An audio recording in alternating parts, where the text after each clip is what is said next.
Sa iba pang mga balita, dinagsa naman ang aabot sa 10,000 mga Muslim ang Luneta Park sa Maynila bilang pagdiriwang ng Idil Fitr o pagtatapos ng Ramadan.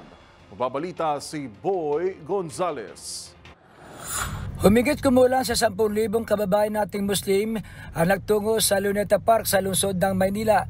Ito'y para sa isasagawang panalangin kasabay ng pagdiriwang ng Idil Fitr na tanda ng pagtatapos ng Ramadan.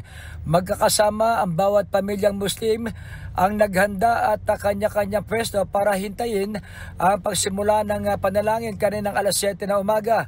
4,000 Muslim naman ang nakibahagi sa Golden Mosque sa Quiapo, Maynila.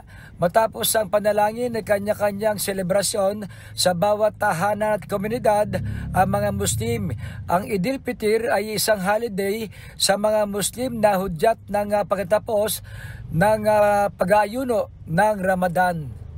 Para sa MBC TV Network News, ito si Boy Gonzales, una sa Pilipinas, una sa Pilipino.